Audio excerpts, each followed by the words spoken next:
Welcome back to JB Reviews. I am driving a 2023 Chevy Silverado 1500. This is a Trail Boss Custom, and this has the famed or flopped, I don't know which one you want to call it, 2.7 liter turbo. And so I have it for about a couple of days, and I figured I'll just do some testing with it. I mean, why not? Someone said, hey, you want to check out my 2.7 liter Silverado? I said, heck yeah, brother, would love to. We're at Costco, and they are busy as you would expect. It's basically 10:40 on a Monday. No matter what time you come here, busy. But I go to dealerships quite often to try to do some comparisons with the 2.7 turbo. I want to get it up against the Duramax diesel, the baby Duramax obviously, because a lot of people have been asking me to do that video, and I will, because I feel like it would be a good observation. And I'm going to cheat for the 4-cylinder turbo. I am going to cheat because I want to make it get the best it can possibly get compared to the diesel. However, I can assure you, most people who buy these trucks will not know how to drive them, because this thing is peppy, but it doesn't have that grunt that you get from an 8-cylinder. So I feel as though people are always going to have the pedal to the metal for the most part. It's going to feel like you're going to need to, but I will go over the specs of this setup here. It's really good. It does have the 8-speed transmission, which is kind of interesting for me. I'm surprised that GM did that. Why didn't they just put the 10-speed in? I don't know. But the gearing up back is a little bit different from the other trucks too. It has a 342 versus the 323 that you normally see. So this is basically technically max tow for this setup here because it has that lower gearing up back. But yeah, like I said, we'll do some acceleration. I have my draggy. I also have a sound meter so you guys could see how loud it is. This truck is loud inside because of the tires. And the 4-cylinder turbo does make some odd noises too, which hopefully you guys will be able to hear on camera. We just topped off, and I already reset the trip 1. So we'll see how this bad boy's gonna do. Now, it was showing averaging about 16 MPG at about 9,600 miles, but that's not too bad. I would say 16 is probably about what you're gonna get. I always get better than what the computer says typically when I drive.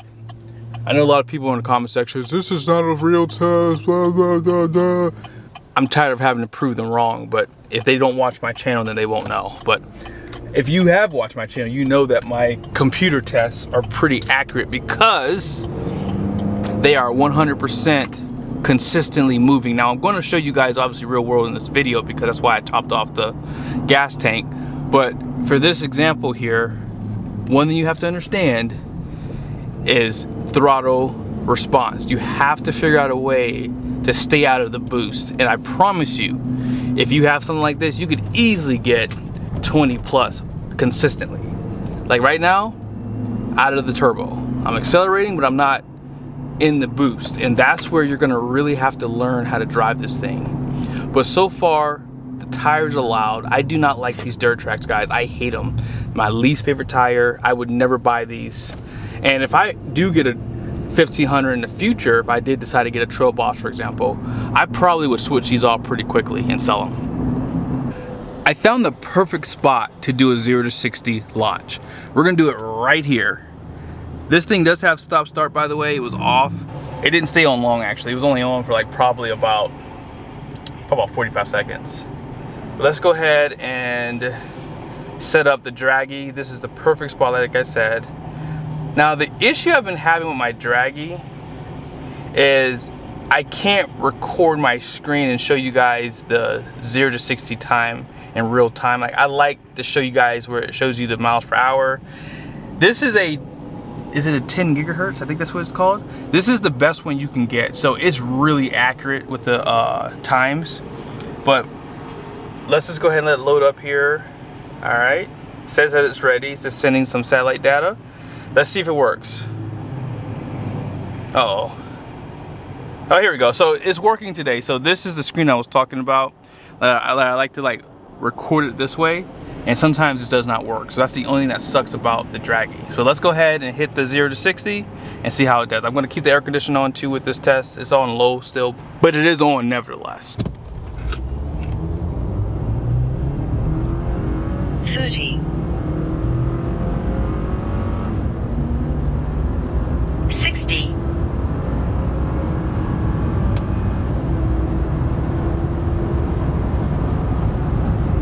mile.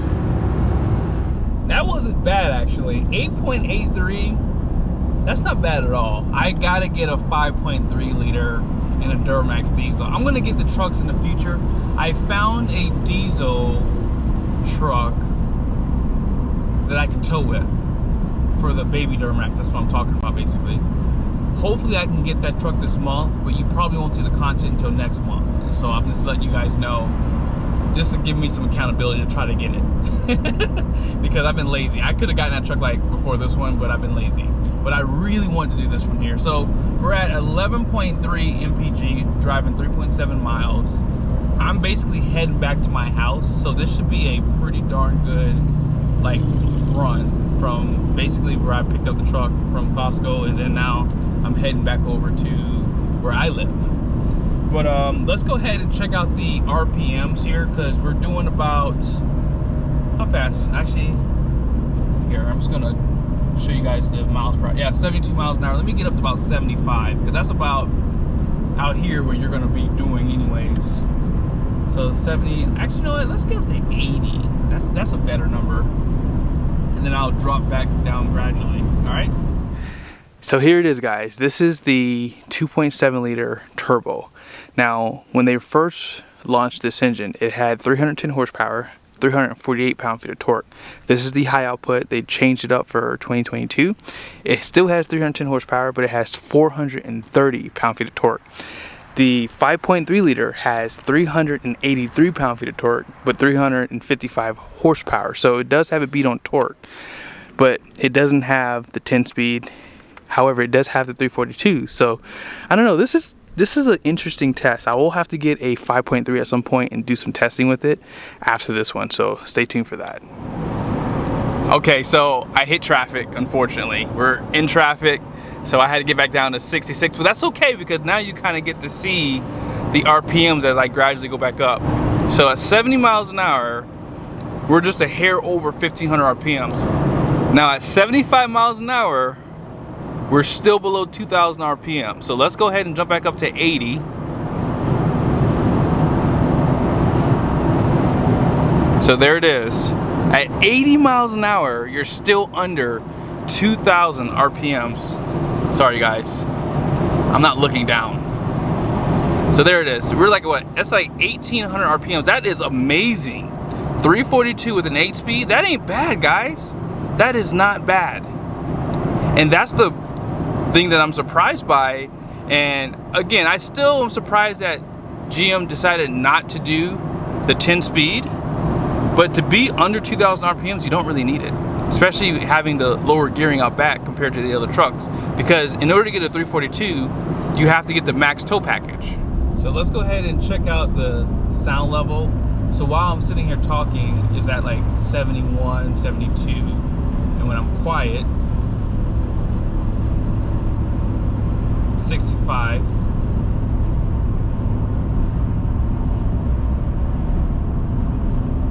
And then by the window here, 68.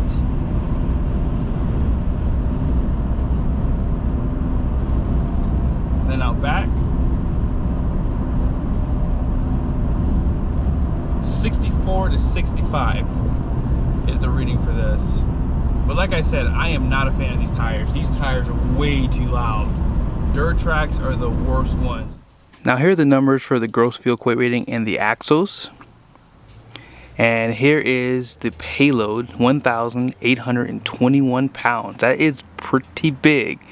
The only issue, and you guys are going to see this a lot with these half tons, is that rear gross ax weight rating. So gross combined vehicle weight ratings right there. And this truck can tow conventionally 8,900 pounds. So I'm right at the cusp for this setup here.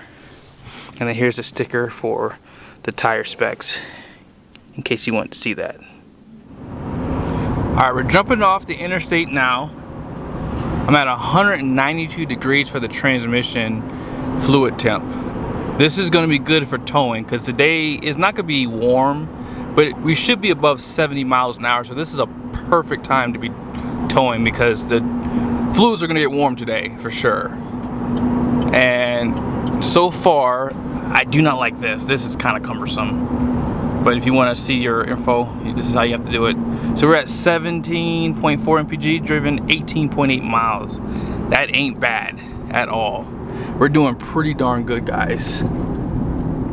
But we'll probably be at my place probably within like the next 15 minutes or so. So we're not there yet. I want to get over 20 MPG, but I've stopped a lot. I've been idling. So this is a true real world test for me. Overall, I think that GM is doing good things right now.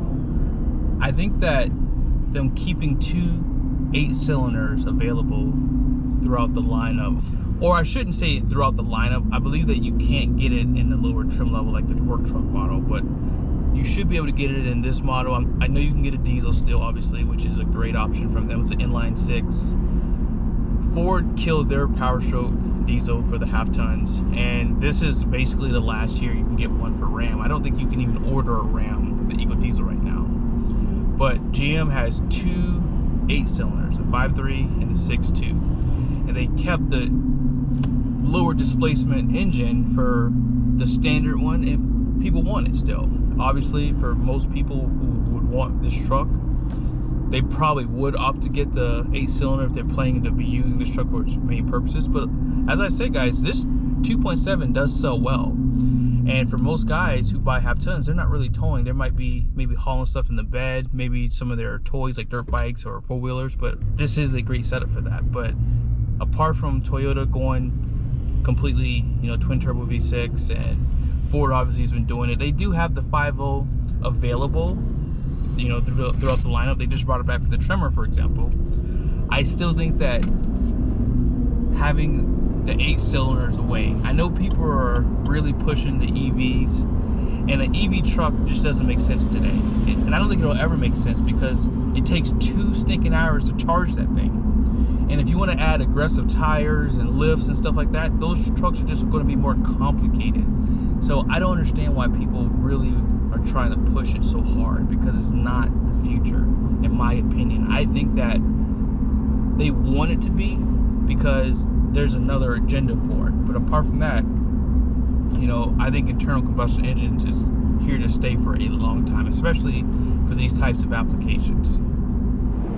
Alrighty, so I just stopped at another light. We're in the city for the rest of the way here, and 18.5, that ain't bad.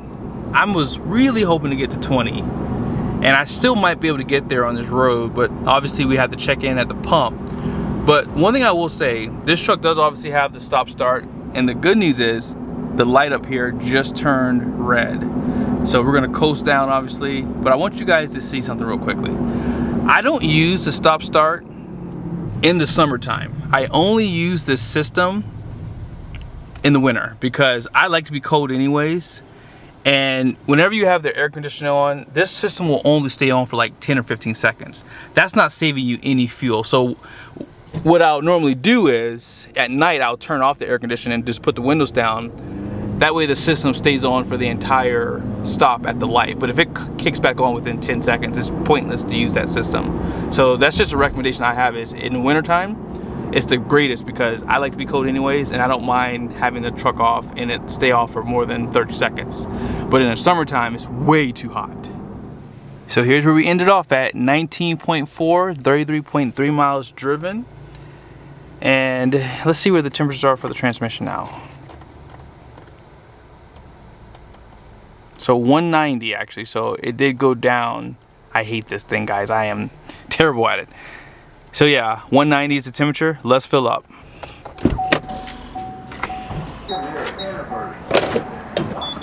So as you would expect, we only burnt 1.5 gallons of fuel. So I'm gonna top it off one last time. It's been about 30 seconds. There it is. So 1.830. So this is a pet peeve I have with this truck. Whenever you have it in accessory mode, they will not let you see the information. I hate that. I really wish they would change that because that's so annoying. But here it is, guys.